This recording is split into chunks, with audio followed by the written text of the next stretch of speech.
नमस्कार दोस्तों। जीवन में हमें मालिक बनना है, हमारे मन का गुलाम नहीं।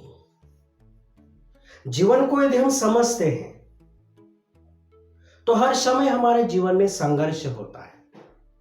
प्रत्येक समय का जो एक एक अंकुर होता है, हर पल होता है, एक अंकुर समान होता है, एक अपॉर्चुनिटी लेके आता है, लेकिन हम उसे समझ नहीं पाते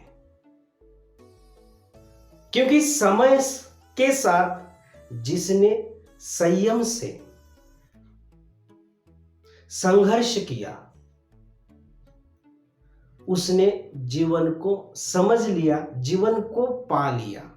जीवन कोई ऐसी चीज नहीं है जो रेडीमेड हमें कहीं से मिल गई, कोई तो भी हमें लाके दे देगा, ऐसा नहीं होता है। मैंने इससे पहले भी वीडियो में कहा था कि हमारे लिए एक अवसर है, हमें उसे समझना है। संयम से संघर्ष करो समय से, संयम से संघर्ष करो संयम से, जीवन सफल हो जाएगा। संयम से संघर्ष करो संयम समय से। क्या कहा देखो, रिपीट करता हूं। संयम से संघर्ष करो संयम से, जीवन सफल हो जाएगा।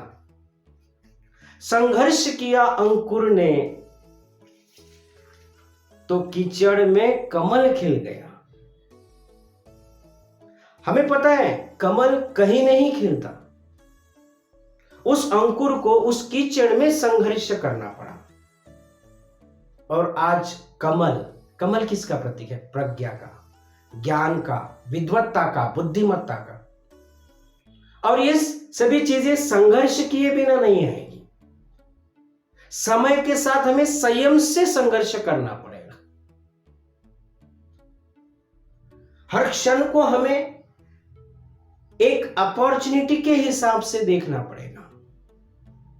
यदि हम इतिहास में भी देखें तो जो लोग अपने अपने मकाम में सक्सेस हुए, सभी ने संयम से संघर्ष किया, समझदारी से किया, हर क्षण को जज किया, समझा। हर समय हमें जो एक संधि देता है, अपॉर्चुनिटी देता है, उसे उन्हें पाने की कोशिश की। तभी हम उस कमल की तरह इस जीवन रूपी कीचड़ में से खिल जाएंगे, उस बुद्धिमत्ता को, मतलब परम सुख को पाएंगे। इसलिए हमें संयम रखना होगा। कोई चीज एक दो दिन में मिलने वाली नहीं है,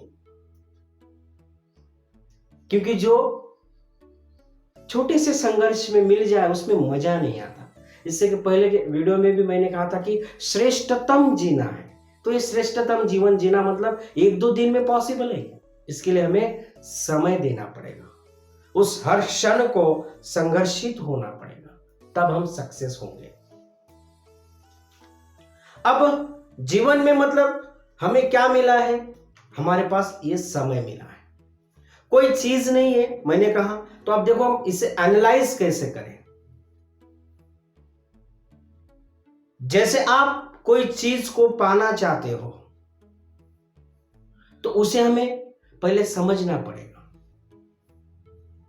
जो हमारा उद्देश्य है जीवन जीने का, हर किसी का अलग अलग हो सकता है, हर किसी का। तो उसे यदि हमें पाना है तो उस हिसाब से हमें प्रयत्नशील होना चाहिए। और जैसे कमल कीचड़ में था, उसके सामने बहुत सारी कठिनाई थी। जब वो अंकुर रूप में था, वहां पे कीचड़ में पानी होता है, मिट्टी होती है, कितनी गंदगी होती है। फिर उनके ऊपर प्रयास किया, स्ट्रगल किया, रात दिन वो लड़ा, और एक दिन वह कमल बन के खिला। वैसे हमारे जीवन में बहुत सारी कठिनाई आएगी, समस्याएं आएंगी, अनगिनत सवाल उठेंगे, तरह तरह की लालसा, तरह तरह के प्रलोभन, तरह तरह की चीजें हमारे सक्सेस में बैरियर्स बन के आएंगे। जैसे अज्ञान है, नासमझी है, लोभ है, ईर्ष्या है, क्रोध है, यह हमारे संघर्ष के सबसे बड़े बैरियर्स हैं। यदि हम इसे बाजू में हटाएं, बहुत सारे लोग कहते हैं कि मेरे पास इतना पैसा नहीं, मैं ऐसा हूं, मुझे समझ में नहीं आता। आज के जमाने में ट्रेंड बन गया है, बहुत सारे बच्चे कहते हैं सर अंग्रेजी नहीं आती। प्रयास करो, कोई भाषा सीखनी है, उसे हमें उस एंगल से, उस दृष्टिकोण से हमें देखना होगा, तब हम सक्सेस हो पाएंगे। कोई स्टूडेंट कोई परीक्षाएं देता है, फर्स्ट प्रयास में असफल होता है, दूसरा प्रयास में असफल होता है, लेकिन हमें प्रयास करते रहना चाहिए जब तक हम उसमें सक्सेस ना हो जाए, क्योंकि तभी हम उस कमल की तरह खिल पाएंगे। कठिनाई तो आएगी, हमें कठिनाई को सर्च करना है, देखना है, एनालाइज करना है कि हमारी गलतियां, खामियां कहां रह गई, हमें उसे दुरुस्त करना है। किसी पे आरोपित नहीं करना है कि इसकी वजह से, उसकी वजह से, नहीं। हमें खुद को ही समझना है, खुद को एनालिसिस करना है। सिकंदर ने दुनिया जीत ली, लेकिन खुद को नहीं समझ पाए। हमें दुनिया नहीं जीतनी भाई, दुनिया जीत के क्या करो, खुद को समझना है, खुद को जीतना है। आज तक जिन जिन लोगों ने दूसरे को समझने में समय व्यतीत किया, वो सभी भी असक्सेस हुए, मतलब सक्सेस ही नहीं हुए, असफल हुए। इसलिए मैं कहता हूं कि हमें खुद पे फोकस करना चाहिए। ये जो हमें एक जीवन मिला है, इसे हमें पॉजिटिवली समझ के, या ये जो अपॉर्चुनिटी समझ के, हमें इसे हमारे मकाम तक ले जाना है।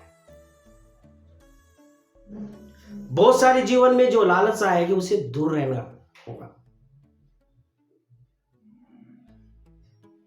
लालच की मदहोशी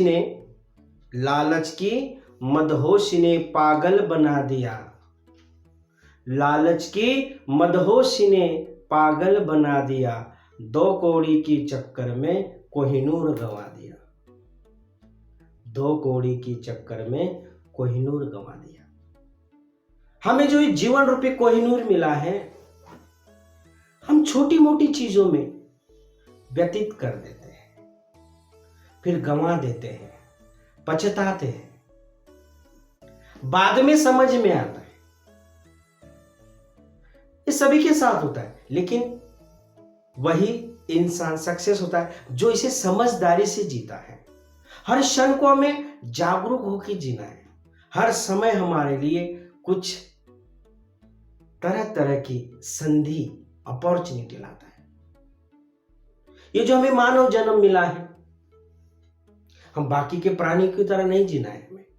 हम इंसान हैं, हम बुद्धिजीवी प्राणी कहलाते हैं, लेकिन कभी कभी देखता हूं आपस में झगड़े होते हैं, छोटी छोटी बातों के लिए परिवार में डिस्प्यूट हो जाता है। आज समय मैं देखता हूं छोटी छोटी चीजों में घर में कलेश बन जाता है, तो हमें उसे अवॉइड करना है। यदि हम इस जीवन को समझ लें, समझदारी से जिए, जागरूक होकर जिए, तो मैं आपको कहूंगा 100% आप इस जीवन को सही ढंग से यदि जीना सीख गए, तो आपके जैसा इस जीवन में सफल व्यक्ति को ही नहीं। इसलिए हमें इसे समझदारी से जीना है। जो हमें मिला है उसी में से ही हमें उस कीचड़ में से कमल की तरह खेलना है। लेकिन हम दूसरों को फॉलो करने के चक्कर में, दूसरे ने ये किया, उसने ये किया, उसके चक्कर में हम खुद व्यतीत हो जाते हैं, हम समझ नहीं पाते। हर किसी के अंदर खूबी अलग होती है। मेरे अंदर क्या खूबी है ये मुझे पता है। तो करियर डिसाइड करते वक्त, तय करते वक्त, हमारा जो उद्देश्य हम निश्चित करेंगे, गोल सेट करेंगे, उससे पहले हमें खुद को तराशना होगा, समझना होगा। पता है आपको, जब एक पत्थर से मूर्त बनती है, वो पत्थर उस छेनी हथौड़े के साथ संघर्ष करता है, वो करवाता है संघर्ष, छन्नी हथौड़े की उस पर मार आती है, तब वो एक सुंदर मूर्त बनती है। ऐसे ही कोई मूर्त नहीं बनेगी। इसलिए हमें उसे समझना होगा संयम से कि नहीं, आज मैं तराशा जा रहा हूं, आपको तराशेंगे। ये छन्नी हथौड़ा मतलब तरह तरह के मार, तरह तरह की सोच। जब हीरा कोहिनूर कोयले से बनता है तो तरह तरह के उस पर पहलू निकाले जाते हैं, तब उसे कीमत मिलती है, वैल्यू मिलती है, प्राइस मिलता है, एक स्पेसिफिक इंपॉर्टेंस मिलता है। तो वैसे ही हमारे जीवन में हमें तरह तरह से कठिनाइयों से तराशा जाएगा, इसलिए हमें उसके लिए तैयार होना पड़ेगा, तभी हम हमारे जीवन में सक्सेस हो पाएंगे। इस जीवन रूपी जो भी हमें एक संधि अपॉर्चुनिटी मिली है, हम उसे अच्छे से जी पाएंगे। यदि हम समझदारी, सबसे इंपॉर्टेंट चीज होती है समझदारी, अंडरस्टैंडिंग। यदि हम सही तरीके से जीते हैं तो आपने जो तय किया वो एक दिन आप पा सकोगे। आज के लिए इतना ही दोस्तों, धन्यवाद।